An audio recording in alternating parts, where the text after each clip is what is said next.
Hello everyone. तो कैसे हो आप सभी लोग। तो दोस्तों आज की इस वीडियो में हम डिस्कस करने वाले हैं रूट ऑफ ड्रग एडमिनिस्ट्रेशन के बारे में। तो हम पढ़ रहे थे फार्माकोलॉजी, जो कि आपकी बी फार्मा फोर्थ सेमेस्टर का सब्जेक्ट था, उसकी यूनिट 1 जनरल फार्माकोलॉजी। इसके पहले काफ़ी सारी चीज़ें अपन डिस्कस कर चुके हैं, तो वो भी आप प्ले लिस्ट में चेक कर सकते हो। तो आज हम पढ़ने वाले हैं रूट ऑफ ड्रग एडमिनिस्ट्रेशन की, मतलब अपने इसमें जानेंगे कि अपना जो ड्रग है इसको अपन बॉडी के अंदर कौन कौन से रूट से एडमिनिस्ट्रेट कर सकते हैं, है ना। तो ये आप जो पहले भी आप पढ़ चुके होंगे, शायद फर्स्ट सेमेस्टर में आपने फार्मास्यूटिक्स में पढ़ा होगा कि कौन कौन से वेरियस टाइप के रूट ऑफ एडमिनिस्ट्रेशन होते हैं। देखो सिंपल सा अगर अपन इसको जानने की कोशिश करें रूट ऑफ ड्रग एडमिनिस्ट्रेशन के बारे में, तो अपन इसे सिंपल सा कह सकते हैं कि ये क्या है, एक वो पैथ है या वो रास्ता है जिसके थ्रू क्या है अपन किसी ड्रग को अपनी बॉडी के अंदर इंटर कराते हैं, है ना। तो उसी को अपन क्या बोलते हैं, रूट ऑफ ड्रग एडमिनिस्ट्रेशन बोलते हैं। रूट का मतलब ही होता है कोई भी ऐसा रास्ता या पैथ या कोई भी ऐसा तरीका जिससे अपन क्या लेते हैं कि अपने ड्रग को एडमिनिस्ट्रेट करते हैं, मतलब अपनी बॉडी के अंदर टेक डाउन करते हैं, है ना। तो सिंपल सी चीज़ है कि रूट ऑफ ड्रग एडमिनिस्ट्रेशन के बारे में अगर अपन इसका क्लासिफिकेशन की बात करें तो रूट ऑफ एडमिनिस्ट्रेशन, ठीक है, दो तरह का होता है। एक होता है लोकल रूट होता है, एक होता है सिस्टमिक रूट। अब इसके अपन क्लासिफिकेशन की बात कर लें तो इसको अपन एक जो है टेबल के फॉर्म में अपन इसको याद करते हैं कि जैसे कि रूट ऑफ ड्रग एडमिनिस्ट्रेशन होता है वो दो तरह का होता है। एक होता है लोकल रूट, दूसरा होता है सिस्टमेटिक रूट। लोकल रूट की अगर अपन बात करें तो इसमें जैसे टॉपिकल, डीपर टिश्यू और आर्टियल सप्लाई, ये तीन आ जाते हैं। और वहीं अपन सिस्टमिक रूट की बात करें तो सिस्टमेटिक रूट को दो भागों में डिवाइड किया गया है, एक होता है एंट्रल और एक होता है पेरेंट्रल। एंट्रल मतलब ओरल, रेक्टल और सबलिंगुअल। वहीं अगर हम पेरेंट्रल की बात करें तो इसको फर्दर दो पार्ट में डिवाइड किया गया है, एक होता है इंजेक्टिबल, एक नॉन इंजेक्टिबल। इंजेक्टिबल में जैसे कि subcutaneous, intramuscular, intravenous, intra deeper, intra cardiac, intra arterial और इंट्राडर्मल आता है ना। वहीं अपन नॉन इंजेक्टल की बात करें तो नॉन इंजेक्टेबल में जैसे नेजल हो गया, क्यूटेनियस हो गया और इन्हेलेशन आता है ना। तो ये सिंपल सा क्लासिफिकेशन है। अब अपने को जो है एक सिस्टमेटिक तरीके से अपने को बारी बारी देखते हैं कि जैसे ओरल क्या होता है, रेक्टल क्या होता है, सबलिंगुअल क्या होता है, और फर्दर जितने भी रूट है सभी के बारे में अपन जो है डिस्कस करते हैं। अपन सबसे पहले बात करें अपन सिस्टमेटिक रूट की, तो देखो नाम से समझ में आ रहा है सिस्टमिक। सिस्टमेटिक का मतलब क्या होता है कि सिस्टमेटिक सर्कुलेशन, और सिस्टमेटिक सर्कुलेशन अपना क्या होता है, ब्लड होता है। तो देखो सिस्टमिक रूट में अपन क्या कहेंगे कि अपन जो ड्रग रहती है इसको इस तरह से एडमिनिस्ट्रेशन करेंगे, इस तरह से लेंगे कि वो क्या करे कि अपने ब्लड स्ट्रीम यानी कि अपने ब्लड में जाके एब्जॉर्ब हो जाए, और एब्जॉर्ब होके पूरी बॉडी में क्या हो जाए, डिस्ट्रीब्यूटेड हो जाए, है ना। तो उसी को अपन क्या बोलेंगे, सिस्टमिक रूट बोलेंगे। जैसा कि इसको आप समझने की कोशिश करना फ्लो चार्ट को। जैसे आपने कोई एक ड्रग ली तो आपने क्या हुई, अपनी बॉडी के कोई किसी रूट के थ्रू बॉडी में क्या हुई, इंटर हुई। इंटर होने के बाद वो क्या होती है, एब्जॉर्ब होती है, और एब्जॉर्ब होने के बाद क्या हो जाए, उसका पूरी बॉडी में डिस्ट्रीब्यूशन हो जाता है। तो सिंपल सा चीज़ क्या है, इस सिस्टमेटिक एडमिनिस्ट्रेशन या सिस्टमेटिक जो रूट के एडमिनिस्ट्रेशन में ऐसा होता है ना, कि क्या होगा, उसका एब्जॉर्प्शन हो रहा है, एब्जॉर्प्शन होकर डिस्ट्रीब्यूशन हो रहा है, और डिस्ट्रीब्यूशन होकर पूरी बॉडी में क्या हो रही है, फैल जा रही है ना। और फिर क्या है, अपना फर्दर एक्शन शो कर रही है। तो क्या है, सिस्टमेटिक रूट है। अब सिस्टमेटिक रूट को जो दो भागों में डिवाइड किया गया है, एक होता है एंट्रल, एक होता है पेरेंट्रल। अपन अगर इंट्रल की बात करें तो देखो इंट्रल जो शब्द है, इंट्रल शब्द का मतलब होता है अपना जीआईटी, यानी कि थ्रू जीआईटी, यानी कि ऐसा रूट, ठीक है, या बोले अपन इसमें जो ड्रग को जीआईटी के थ्रू एडमिनिस्ट्रेशन करते हैं, है ना। या अपन सिंपल सा बोल सकते हैं इंटेस्टाइन, यानी कि इंटेस्टाइन की या जीआईटी के थ्रू किसी भी ड्रग को जब अपन एडमिनिस्ट्रेशन करते हैं तो उसी को क्या बोलते हैं, अपन इंट्रल रूट बोलते हैं, है ना। और जब भी क्या होता है, इंट्रल रूट होता है तो इंट्रल रूट में क्या होता है, फर्स्ट फास्ट मेटाबॉलिज्म से होता है। अब आपके पास एक नई चीज़ देखने को मिली है कि फर्स्ट फास्ट मेटाबॉलिज्म क्या होता है। तो फर्स्ट फास्ट मेटाबॉलिज्म क्या होता है, ठीक है, in which drug directly goes in the liver after intestine through portal vein. क्या होता है कि फर्स्ट पार्ट मेटाबॉलिज्म में कि जब आपकी जो ड्रग रहती है, आपको पता है कि ड्रग क्या है, आपकी जीआईटी में जाएगी, जब आप उसको कंज्यूम करोगे तो जीआईटी में जाके वो आपकी क्या है, इंटेस्टाइन में पहुंचेगी, और इंटेस्टाइन से क्या होती है, एक पोर्टल बैन होती है। जैसे कि मान लो जैसे आप क्या है, आपकी इंटेस्टाइन है, और इंटेस्टाइन और ये आपका क्या है, लिवर है ना। तो ये इंटेस्टाइन से क्या होती है, यहाँ पर एक बैन रहती है जिसको बोलते हैं पोर्टल बैन, ठीक है। तो पोर्टल बैन के थ्रू आपकी इंटेस्टाइन से जो ड्रग है वो आपकी क्या होती है, लिवर में पहुँचती है ना। तो क्या होता है कि इस पोर्टल बैन में क्या होता है, आपका जो फर्स्ट फास्ट मेटाबॉलिज्म हो जाता है, मतलब मेटाबॉलिज्म कहने का मतलब है कि उसका क्या होता है, ब्रेक डाउन हो जाता है ना। तो क्या होता है, उसी को अपन फर्स्ट फास्ट मेटाबॉलिज्म बोलते हैं कि जब आपकी जो इंटेस्टाइन और आपकी जो लिवर के बीच जो पोर्टल वैन है, जब उसमें से ड्रग आपकी ट्रांसफर हो रही होगी तो उस टाइम पे क्या होता है, उसका ब्रेक डाउन हो जाता है, टूट जाती है। तो उसी को बोलते हैं अपन फर्स्ट फास्ट मेटाबॉलिज्म, देखो, अगर किसी भी ड्रग का जब क्या होता है फर्स्ट पास मेटाबॉलिज्म होता है, तो उसकी जो बायो अवेलेबिलिटी रहती है वो क्या हो जाती है, डिक्रीज हो जाती है, या उसको कहें तो कम हो जाती है। अब आपके मन में एक बात आ रही होगी कि ठीक है भैया, बायो अवेलेबिलिटी डिक्रीज हो जाती है, लेकिन ये बायो अवेलेबिलिटी होती क्या है? तो देखो, सिंपल सी अपन बताएं कि बायो अवेलेबिलिटी क्या होती है। तो सिंपल सी इतनी समझो कि कितनी मात्रा में आपकी ड्रग जो है सिस्टमेटिक सर्कुलेशन में पहुंच रही है, तो उसको अपन क्या कहेंगे, बायो अवेलेबिलिटी कहेंगे, है ना। तो बेसिक सी बात है कि अगर आपकी जो ड्रग है, अगर आपकी जीआईटी में पहुंची और जीआईटी में पहुंचने के बाद अगर उसका वहाँ पर जो है फर्स्ट पास मेटाबॉलिज्म हो रहा है, मतलब आपकी जो ड्रग है वो ब्रेक डाउन हो रही है, टूट रही है, तो बेसिक सी बात है जब वो ब्रेक डाउन हो जाएगी तो आपकी ब्लड में कम पहुँचेगी, है ना। तो क्या होता है कि जितना ज़्यादा फर्स्ट पास मेटाबॉलिज्म होगा किसी ड्रग का, उतनी उसकी बायो अवेलेबिलिटी डिक्रीज होगी। तो क्या है, ये एक अपन इसको कह सकते हैं कि लिमिटेशन है ना। तो क्या होता है कि फर्स्ट पास मेटाबॉलिज्म से किसी भी ड्रग की बायो अवेलेबिलिटी डिक्रीज हो जाती है ना। अगर अपन बात करें एंट्रल रूट की, तो एंट्रल रूट में जो सिंपली से 3 रूट आते हैं, जैसे कि ओरल, जिसको अपन ओरली लेते हैं, मतलब मुंह के थ्रू खा पी के लेते हैं, है ना। सबलिंगुअल जिसको अपन अपनी जो जीभ रहती है, टंग रहती है, ठीक है, या अपने गालों के बीच में क्या रहता है उसको रख लेते हैं किसी भी दवाई को, है ना, जैसे कि अपन वो विक्स की गोली खाते हैं ना, ठीक उसी टाइप की। या फिर रेक्टल, या जिसको अपन रेक्टम के थ्रू इंजेक्ट कराते हैं। तो ये जो 3 रूट हैं वो आपकी क्या होती हैं, एंट्रल रूट के अंतर्गत आती हैं। अगर अपन सबसे पहले बात करें ओरल रूट की, तो ओरल रूट है सबसे ओल्डेस्ट या कहें सबसे कॉमनेस्ट रूट है, क्योंकि बेसिक सी बात है अधिकांश अपन जो दवाई होती हैं, टैबलेट होता है, सिरप होता है, कैप्सूल होता है, वो उसको अपन ओरली लेते हैं। ओरली लेने का मतलब है कि अपन खा पी के लेते हैं, है ना, जैसे अपन पानी पीते हैं, खाना खाते हैं, ये सब क्या है, अपन ओरली तो कंज्यूम करते हैं ना। तो इसी तरह से बहुत सारे जो सॉलिड या वो जो लिक्विड डोसेज फॉर्म है, जिनको अपन क्या लेते हैं, ओरली लेते हैं। अगर आपके मन में एक बात आ रही होगी तो आप ऐसे गैसीय डोसेज फॉर्म तो है नहीं जिनको आप खा के लोगे, नहीं, गैसीयस को तो आपको इनहेल करना पड़ेगा ना, है ना। तो अपन कह सकते हैं कि सॉलिड और लिक्विड डोसेज फॉर्म को क्या लेते हैं, अपन ओरली कंज्यूम करते हैं। सो सिंपल सी चीज़ हो गई। अपन इसकी बात करें कि आपकी जो ओरल रूट है, इसके एडवांटेज और डिसएडवांटेज क्या है ना। एडवांटेज और डिसएडवांटेज बहुत इंपॉर्टेंट है, अधिकांशतः जो एमसीक्यू होते हैं इन्हीं से बनते हैं ना। तो सबसे पहले अगर अपन बात करें एडवांटेज की, तो देखो ओरल रूट सबसे क्या है, सेफ रूट है ना। बेसिक बात है, मैंने उसमें क्या करना, कुछ खाना वाना सिर्फ खाना ही तो है, ठीक है। तो सबसे क्या है, सेफ रूट है। और क्या होते हैं, मोर कन्वीनियंट है। देखो कन्वीनियंट का मतलब है उपयोगी। तो अधिकांशतः जो ड्रग रहती हैं अपन खा पी के ओरली अपन कंज्यूम करते हैं, तो बेसिक सी बात है कि मोर कन्वीनियंट है ना। और इसमें डज नॉट नीड असिस्टेंस। अब बेसिक सी बात है भाई, इसमें किसी असिस्टेंस की तो जरूरत पड़ेगी नहीं ना, क्योंकि अपन को खाना है, तो बेसिक सी बात है इसमें अपन को किसी की जरूरत थोड़ी है, किसी की अपन खुद खा सकते हैं, है ना। तो does not need assistance. Painless, अब भाई खाने में कैसा दर्द होगा, है ना। और चीप, यानी कि बहुत सस्ता है ना, क्योंकि इसमें अपन ना किसी इंजेक्शन लेने की जरूरत होती है, ना कुछ की जरूरत होती है, सिर्फ अपन को खाना तो है, तो इसलिए क्या है, एक चीप है। ओरल रूट की लिमिटेशन की, तो देखो सिंपल सा समझो कि हर एक जितनी भी रूट होती हैं सबके कुछ एडवांटेज होते हैं, कुछ लिमिटेशन होती है। तो वैसे ही ठीक, अगर जो अपन ओरल रूट की बात करें तो इसके भी कुछ जो है डिसएडवांटेज हैं। डिसएडवांटेज बोले या लिमिटेशन बोले, बात एक ही है। तो सबसे पहला इसका डिसएडवांटेज है कि इसका जो एक्शन होता है वो स्लो होता है। अब एक्शन स्लो क्यों होता है, क्योंकि इसमें क्या होता है, फर्स्ट फास्ट मेटाबॉलिज्म देखने को मिलता है। दूसरा रीजन मैं आपको बताऊं तो दूसरा रीजन कि इसमें एब्जॉर्प्शन होने में टाइम लगता है ना, क्योंकि आपको पता है ड्रग एब्जॉर्ब होती रहती है ना। तो एब्जॉर्प्शन में और फर्स्ट फास्ट मेटाबॉलिज्म के कारण क्या होता है, इसका एक्शन क्या होता है, स्लो होता है।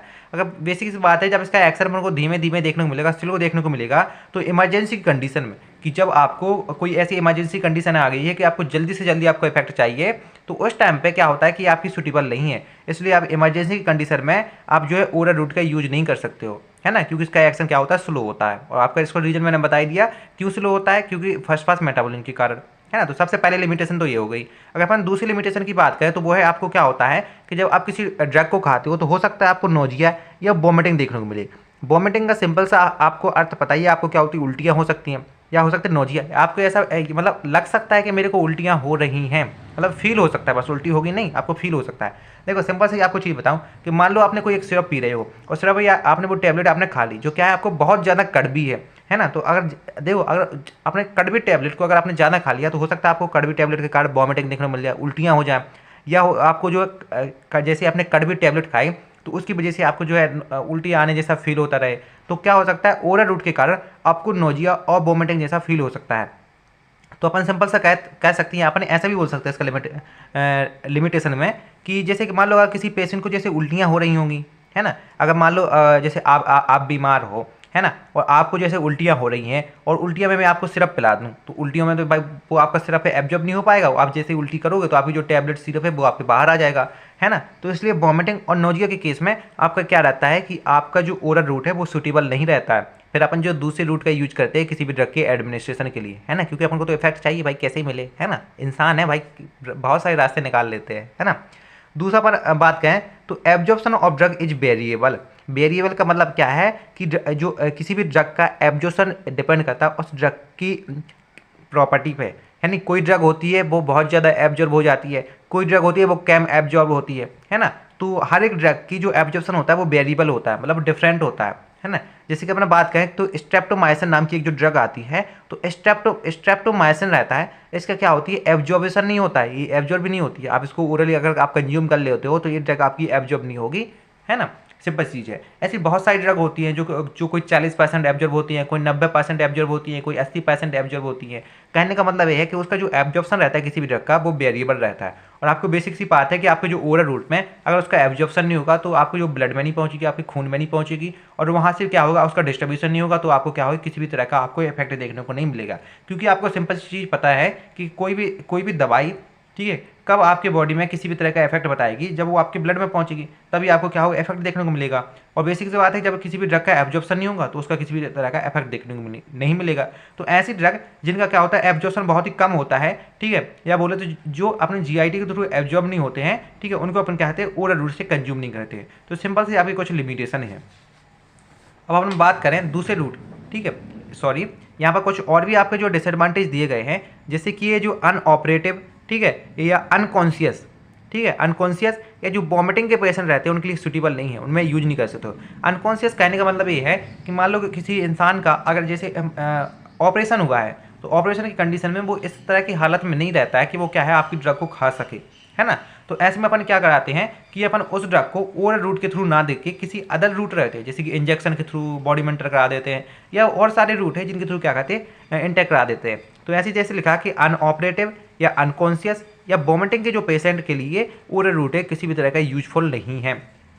अपन दूसरी बात करें तो देखो क्या होता है कि ऐसी बहुत सारी ड्रग है जिनको अपन खाते हैं, तो खाने के बाद जब अपनी जो पेट में पहुंचती हैं, स्टोमच में पहुंचती हैं, तो वहाँ पर आपका जो गैस्ट्रिक जूस या एसिड, आपने एच में पढ़ा होगा कि आपकी जो स्टोमच में क्या होता है एसिड प्रेजेंट रहता है, तो गैस्ट्रिक जूस या अपन बोले एसिड, तो उनके थ्रू क्या होती है डिस्ट्रॉय हो जाती है, खत्म हो जाती है ना। तो ऐसी ड्रग का भी क्या होता है अपन ओरल रूट के थ्रू कंज्यूम नहीं कर सकते। जैसे एग्जांपल में दिया गया कि जो आपकी जो इंसुलिन होती है, इंसुलिन जो ड्रग है वो आपके डायबिटीज में यूज की जाती है, तो इंसुलिन होती है वो आपके क्या होती है जो गैस्ट्रिक जूस उससे क्या होती है उसका डिग्रेडेशन हो जाता है, मतलब डिस्ट्रॉय हो जाती है, खत्म हो जाती है ना। इसलिए अपन क्या करते हैं इंसुलिन को अपन ओरली नहीं लेते हैं। तो अपन ऐसी कुछ कह सकते हैं, कुछ ड्रग होती हैं जो क्या होती है लिवर में डिस्ट्रॉय हो जाती है, जैसे कि आपकी जीटेन होती है, ग्लिसरॉल ट्राइनाइट्रेट, जो कि जब अपन को क्या होता है हार्ट अटैक आ जाता है, एंजाइना पेट्रोलस होता है, उस टाइम की कंडीशन में अपन इसका यूज करते हैं। टेस्टोस्टेरोन की जब कमी हो जाती है तो उस टाइम पे जो है अपन इनको यूज करते हैं। तो ऐसी कुछ ड्रग हैं जो क्या होती है लिवर से और आपकी जो गैस्ट्रिक जूस है उनसे क्या होती है डिस्ट्रॉय हो जाती है। तो ऐसी कंडीशन में अपन उनको जो है किससे ओरल रूट से कंज्यूम नहीं करते हैं। तो इसके कुछ जो है क्या है आपके डिसएडवांटेज हैं, है ना। अगर अपन बात करें दूसरा तो वो है रेक्टल रूट। देखो आपका जो रेक्टल रूट के समझ में आ रहा है कि रेक्टल मतलब क्या होता है रेक्टम। कहने का मतलब ये है कि एक ऐसा रूट है जिसमें अपन किसी भी ड्रग का एडमिनिस्ट्रेशन किसके थ्रू करेंगे, रेक्टम के थ्रू अपन में एडमिनिस्ट्रेशन करने वाले हैं। अब देखो आपके मन में एक सवाल आ रहा होगा कि अपन पढ़ रहे हैं देखो एंट्रल का मतलब होता है जीआईटी के थ्रू एब्जॉर्प्शन, तो भाई जो रेक्टम होता है रेक्टम के थ्रू कैसे जीआईटी का पार्ट है। तो जब आप क्या हो गए कि जीआईटी आपने पढ़ा होगा तो आपने देखा जीआईटी का पढ़ा होगा सबसे लास्ट वाला पार्ट क्या होता है जीआईटी का रेक्टम होता है। जैसे आपके पास क्या होती है ये आपकी क्या है आपकी जो है इंटेस्टाइन बनी हुई है ना, और इंटेस्टाइन में सबसे लास्ट वाला पार्ट क्या होता है रेक्टम होता है, जहाँ से किसी भी चीज़ का एक्सक्रेशन होता है अपनी बॉडी से एलिमिनेट होती हैं। तो जो आपका जो रेक्टम है ठीक है इससे क्या होता है ऐसे यहाँ पर आपकी जो ड्रग को इंजेक्ट करा दिया जाता है और रेक्टम के थ्रू क्या होती है आपकी जो ड्रग है वो क्या होती है एब्जॉर्ब हो जाती है और पूरी बॉडी में फैल जाती है। अब क्या होता है कि आपका जो रेक्टम होता है रेक्टम पे क्या होती है यहाँ पर बहुत ज़्यादा खून की जो ब्लड वेसल्स होती हैं वो प्रेजेंट रहती है, मतलब यहाँ पर जो खून बहुत ज़्यादा जो है बहता रहता है। इसलिए क्या है रेक्टम एक अच्छा अपन के पास क्या हो सकता है एक रूट हो सकता है किसी भी ड्रग का एडमिनिस्ट्रेशन कराने के लिए, है ना। इसलिए अपन जो है रेक्टम का अपन यूज करते हैं as a route of administration, है ना। अब देखो यहाँ पर लिखा हुआ है कि certain irritant and unpleasant drug जिनको आप खाते ही आपको मतलब बुरा फील होता है, अच्छा फील नहीं होता है, वो कहलाती है अनप्लीजेंट। ठीक है, इरिटेंट यानी कि आपको एलर्जी हो सकती है, जिनको खुजली मुजली हो सकती है, इरिटेशन फील हो सकती है।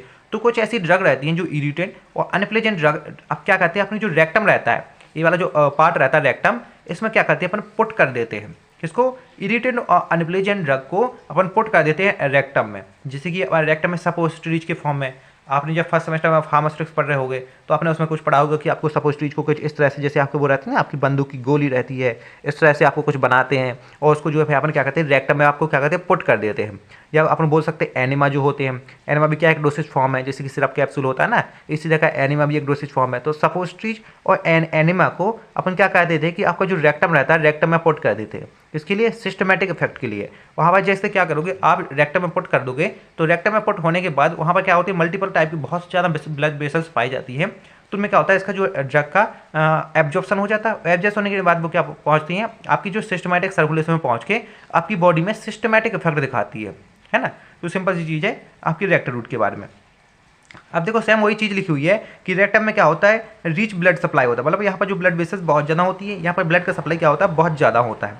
इसलिए अपन ड्रग को रेक्टम में क्या कहते हैं, पुट कर देते हैं। जहाँ पर क्या होता है, आपकी जो रेक्टल म्यूकोसा होता है, रेक्टल म्यूकोसा कहने का मतलब है कि जैसे आपकी यहाँ पर एक रेक्टम है और रेक्टम पे यहाँ पर क्या आती है, आपकी एक लेयर पाई जाती है। तो यहाँ पर ये जो लेयर पाई जाती है, सबसे ऊपर की लेयर पाई जाती है, उसी को बोलते हैं अपन रेक्टल म्यूकोसा। तो बेसिक सी बात है कि जैसे अपन यहाँ पर ड्रग को पुट किया तो सबसे पहले जैसे यहाँ पर ब्लड वेसल्स सप्लाई हो रही होंगी, है ना। तो यहाँ पर क्या है, आपकी ड्रग को यहाँ ब्लड वेसल्स आने के लिए इस जो रेक्टल म्यूकोसा है, रेक्टल म्यूकोसा को आपको क्या करना पड़ेगा, क्रॉस करना पड़ेगा। तो वही यहाँ पर लिखा हुआ है कि जब अपन क्या करते हैं, रेक्टम में अपन किसी ड्रग को पुट कर देते हैं तो क्या करती है, आपकी जो रेक्टल म्यूकोसा होती है और उसको क्रॉस करके क्या हो जाती है, आपकी जो एब्जॉर्ब हो जाती है किसमें, सिस्टमैटिक सर्कुलेशन में। किस लिए, सिस्टमैटिक इफेक्ट दिखाने के लिए। सिस्टमैटिक इफेक्ट दिखाने के मतलब है पूरी बॉडी में आपका इफेक्ट दिखाने के लिए, है ना। तो सिंपल सी चीज़ें आपको होप समझ में आ गई होगी।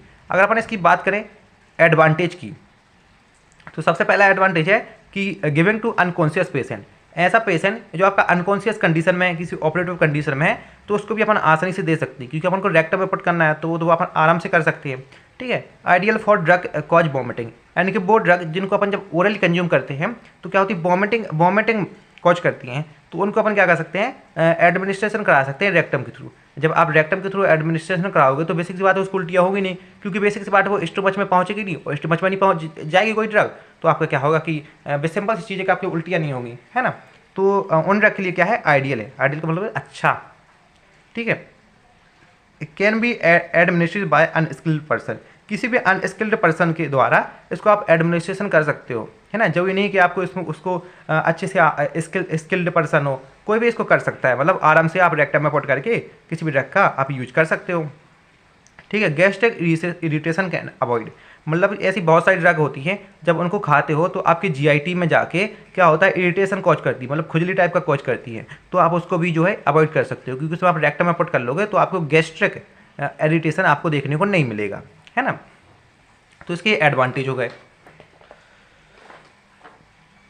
अब हम बात करें, ठीक है, जो अपना रेक्टल रूट है इसके डिसएडवांटेज की, तो सबसे पहला डिसएडवांटेज यही है कि जब आप इरिटेंट ड्रग को आप अपने रेक्टम में पुट करोगे तो वहाँ पर आपको इरिटेशन देखने को मिलेगी, वहाँ पर आपको खुजली होगी, इरिटेशन होगा, है ना। तो आपकी क्या होगा, रेक्टम में आपकी इरिटेशन देखने को मिलेगी। दूसरा है कि एब्जॉर्प्शन में भी इरेगुलर एंड अनप्रेडिक्टेबल, मतलब वहाँ पर जो किसी भी ड्रग का जो एब्जॉर्प्शन रहता है वो इरेगुलर होता है। इरेगुलर होने का मतलब है कि अभी थोड़ा एब्जॉर्प्शन हो रहा है फिर बंद हो जाएगा, फिर एब्जॉर्प्शन हो रहा है फिर बंद हो जाएगा, मतलब इस तरह का इरेगुलर देखने को मिल सकता है। और जो एब्जॉर्प्शन रहता है वो अनप्रेडिक्टेबल रहता है, मतलब आप उसको प्रेडिक्ट नहीं कर सकते हो कि यहाँ पर आपने कोई एक ड्रग पुट की हुई है तो उसका एब्जॉर्प्शन जो है इतने टाइम में हो जाएगा, इतने टाइम में हो जाएगा, नहीं, वो क्या होता है, अनप्रेडिक्टेबल होता है, कभी भी हो सकता है, जल्दी भी हो सकता है, लेट भी हो सकता है। कहने का मतलब ये है कि वो क्या होता है, अनप्रेडिक्टेबल हो सकता है। इनकॉन्वीनियंट एंड एम्बेरेसिंग, इनकॉन्वीनियंट यानी मतलब बहुत कम अपन इसका यूज करते हैं, मतलब ज़्यादा उपयोगी नहीं है, अपन ऐसा कह सकते हैं, ठीक है। एम्बेरेसिंग, अब बेसिक सी बात है, आप किसी भी पर्सन के रेक्टम में अगर आप किसी ड्रग को पुट कर दोगे तो भाई उसे अच्छा थोड़ी फील होगा, एम्बेरेसिंग फील होगा ना, उसे अजीब सा फील होता रहेगा। तो ये क्या है, इनकॉन्वीनियंट एंड एम्बेरेसिंग। तो इसके क्या होगा, डिसएडवांटेज हो गए। अब देखो अपने एंट्रल रूट का सबसे लास्ट है वो है सबलिंगुअल और बक्कल, है ना। तो सबलिंगुअल और बक्कल का कहने का मतलब है कि इसमें अपन जो कोई टैबलेट या तो वो पैलेट्स के फॉर्म में होती है तो अपन उसको क्या करते थे, अपनी जो टंग रहती है, जीभ रहती है, उसके नीचे आप क्या करते हो, उसको रख लेते हो, और रखने के बाद उसको क्या करते हो, आप क्रश करते हो, मतलब तोड़ लेते हो, है ना, किसमें, माउथ में, यानी कि माउथ में आप अपने टंग के नीचे किसी भी ड्रग जो क्या होती है पेलेट्स के फॉर्म में होती है उसको रख के आप उसको तोड़ कर लेते हो, जिससे क्या होती है आपकी जो बक्कल म्यूकोसा होती है, बक्कल म्यूकोसा मतलब कहने का मतलब है आपकी जो गाल की लेयर होती है, ठीक है, क्या होती है उससे क्या होती है पूरे गाल में फैल जाती है, मतलब स्प्रेड का होने का मतलब फैल जाती है। तो उसमें अपन क्या कहते हो कि आपके पास एक कोई ड्रग रहती है, कोई या टैबलेट रहती है, उसको आप अपनी जीभ के नीचे रख लेते हो, है ना, जीभ के नीचे रख के आप उसको क्या करते हो क्रैश कर लेते हो, मतलब तोड़ लेते हो पूरे माउथ में। अब बेसिक सी बात है, जब आप किसी चीज़ को आप माउथ में तोड़ोगे तो आपकी गालों पे पूरे गालों पे क्या हो जाती है आपकी फैल जाती है ना। तो गालों के क्या बोलते हैं अपन बक्कल म्यूकोसा बोलते हैं, है ना। और oral lipid soluble drug and non irritating drug can be administrating. तो देखो यहाँ पर सबसे पहले मैं पॉइंट बताऊँ नॉन इरिटेशन ड्रग का, है ना। तो नॉन इरिटेड आप मुँह से उन्हीं ड्रग को खाओ जो आपको इरिटेशन कोज नहीं करेगी। बेसिक सी बात है, अगर आपको इरिटेशन कोज करेगी तो आपको अच्छा थोड़ी लगेगा, इसलिए नॉन इरिटेटिंग ड्रग को आप क्या कर सकते हो एडमिनिस्ट्रेशन कर सकते हो सबलिंगुअल रूट से। दूसरी बात है लिपिड सॉल्युबल। अब क्या होती है जो लिपिड सॉल्युबल ड्रग होती है, लिपिड सॉल्युबल ड्रग वो होती है जो आपके तेल या बोले तो लिपिड पे क्या होती है घुल जाती है। तो लिपिड सॉल्युबल ड्रग का क्या होता है एब्जॉर्प्शन जल्दी होता है। याद रखना कि मैं एक पॉइंट बता रहा हूँ कि लिपिड सॉल्युबल ड्रग का एब्जॉर्प्शन जल्दी होता है ना। तो इसलिए अपन जो लिपिड सॉल्युबल ड्रग को अपन जो सबलिंगुअल रूट से आसानी से जल्दी इसका एब्जॉर्प्शन हो जाए, इसलिए अपन जो लिपिड सॉल्युबल ड्रग का यूज करते हैं। तो अपन कह सकते हैं ओरल लिपिड सॉल्युबल ड्रग और non irritating drug can be administrating. मतलब अपन सबलिंगुअल रूट से जो लिपिड सॉल्युबल ड्रग होती है और नॉन इरिटेटिंग ड्रग होती हैं उनका क्या करते हैं अपन एडमिनिस्ट्रेशन करते हैं, मतलब अपन उसको खाते हैं, ठीक है। अपन दूसरी बात करें तो absorption is relatively rapid and action can be produce in minute. कहने का मतलब ये है कि इसका एब्जॉर्प्शन बहुत ज़्यादा होता है, क्योंकि आपको पता है कि आपकी जीभ के पास में यहाँ पर क्या होता है बहुत सारी मल्टीपल टाइप की जो क्या पाई जाती हैं ब्लड वेसल्स पाई जाती हैं। अगर आपने देखा होगी आप जीभ को उठा के देखते होगी ना तो नीचे आपको लाल लाल सी बहुत सारी लाइन सी दिखती होंगी। तो कहने का मतलब ये है कि यहाँ पर जो है ब्लड का सप्लाई क्या होता है ज़्यादा होता है, इसलिए क्या होता है किसी भी ड्रग का यहाँ पर एब्जॉर्प्शन रहता है बहुत ज़्यादा जल्दी हो जाता है। और अब बेसिक सी बात है कि एब्जॉर्प्शन जितनी जल्दी होगा उतनी जल्दी आपको प्रोड्यूस देखने को मिलेगा, है ना, एक्शन देखने को मिलेगा। तो यहाँ पर वही लिखा है कि एक्शन क्या होता है आपको मिनटों में देखने को मिलता है ना, कि आपको पता चला कि आपने किसी ड्रग को अभी आपने एडमिनिस्ट्रेशन किया उसका आपने मुँह में रखा है और 1-2 मिनट या 5-10 मिनट बाद आपको क्या है उसका आपको इफेक्ट देखने को मिल रहा है ना। तो अब इसके एडवांटेज की बात करें तो सबसे पहला एडवांटेज ये है कि रैपिडली एब्जॉर्ब हो जाती है, मतलब सबसे पहले क्या हो जाता है इसका एब्जॉर्प्शन हो जाता है। दूसरा एडवांटेज है कि आपको जीआईटी रहता है, पेट में रहता है, इंटेस्टाइन में ये क्या होती है बाईपास हो जाती है, आपको जीआईटी में जाने की जरूरत नहीं है, आपने मुँह में दवाई रखी और क्या होता है उसका एब्जॉर्प्शन हो गया। दूसरा है कि नो जीआईटी इरिटेशन, जब बेसिक सी बात है आपकी जीआईटी में नहीं जाएगी तो किसी भी तरह का आपको जीआईटी में इरिटेशन देखने को नहीं मिलेगा। दूसरा है नो इंटरेक्शन विद फूड, आपकी जब बेसिक सी बात है कि आपकी ड्रग जो है आपको जब स्टोमच में नहीं जाएगी तो उसका ड्रग के साथ किसी भी तरह का इंटरेक्शन देखने को नहीं मिलेगा। फर्स्ट ऑनसेट ऑफ एक्शन, अब उस ड्रग का क्या होता है जल्दी एब्जॉर्प्शन हो जाता है, इसलिए उसका क्या है एक्शन आपको जल्दी देखने को मिलता है। तो उसके कुछ आपके क्या है एडवांटेज है। अब हम बेसिक सी बात करें डिसएडवांटेज की, तो डिसएडवांटेज क्या है कि इनकन्वीनियंट फॉर पेशेंट, यानी कि इनकन्वीनियंट है मतलब कम उपयोगी है, ठीक है। Loss of efficiency if soiled, कहने का मतलब ये है कि मान लो जब आप कोई टैबलेट को आप मुँह में रखे हुए हो और आपने गलती से उसको घुटक लिया तो क्या उसकी इफिशियंसी लो रहती है, इफिशियंसी क्या रहती है वो लॉस हो जाती है, उसके बाद वो किसी काम की नहीं है, ठीक है, अगर आपने गलती से उसको घुटक लिया तो, है ना। तो ये स्मॉल डोज लिमिटेड, कहने का मतलब ये है कि आप इसमें कम डोज की टैबलेट को ही आप दे सकते हो, कहने का आप ज़्यादा अपने मुँह में ज़्यादा तो नहीं आप भर सकते ना। कहने का मतलब ये है कि स्मॉल डोज लिमिट, आप इसमें क्या है स्मॉल डोज ही आप दे सकते हो, उसकी लिमिट है। अब जैसे इस डायग्राम को देखो तो डायग्राम में आप देख रहे हो कि आपकी क्या है आपका मुँह बना हुआ है, मुँह में आपकी क्या है आपकी क्या है टंग है, आपकी जीभ है। तो जीभ को आप उठा के जीभ के नीचे आप टैबलेट को रख लेते हो, ड्रग को रख लेते हो, तो उसे बोलते हैं सबलिंगुअल रूट। या फिर आपकी जो अपने जीभ को आप कुछ नहीं करते हो, आपके जो गाल रहते हैं गालों के बीच में आप क्या रहती है आप अपने ड्रग को पटा लेते हो, उसको बोलते हैं बक्कल रूट, है ना। थोड़ा सा अंतर इसमें सबलिंगुअल में आप जो टंग रहती है जीभ रहती है उसके नीचे रखते हो और बक्कल रूट में आप गालों के आपकी जो बक्कल कैविटी रहती है ना, तो उसमें क्या रहते हो आप उसको फंसा के रख लेते हो। तो छोटा सा अंतर सबलिंगुअल और बक्कल रूट में, है ना। तो सिंपल सी चीज़ हो गई कि अपनी सबलिंगुअल और बक्कल रूट के बारे में। तो आज के लिए बस इतना ही, क्योंकि वीडियो काफ़ी लंबा हो चुका है। अब ये पॉसिबल नहीं है कि अपन जो इसी वीडियो में अपन पूरे रूट ऑफ एडमिनिस्ट्रेशन को कवर कर रहे हैं, है ना। इसलिए अगले वीडियो में जो अपन अपना पेरेंटल रूट है, पेरेंटल रूट के अंदर जो इंजेक्टेबल और नॉन इंजेक्टेबल है, ठीक है, इनके बारे में जो अपन फर्दर स्टडी करेंगे, है ना। नोट्स के लिए आप जो है व्हाट्सएप ग्रुप है उसको ज्वाइन कर लेना, वहाँ पर आपको नोट्स प्रोवाइड करा दूंगा। और आज मैंने आपको जो बताया है इसका पूरा रेफरेंस आपकी केडी त्रिपाठी की जो फार्माकोलॉजिकल बुक है ना, उसी से आपका जो है लिया गया है। तो आप चाहो तो आप केडी की बुक को भी आप रेफर कर सकते हो अगर आपको लगे कि मैंने कुछ गलत पढ़ाया हुआ है तो उसके लिए, है ना। बाकी आज के लिए बस इतना ही। चैनल को कर देना सब्सक्राइब, वीडियो कर देना लाइक। Thank you.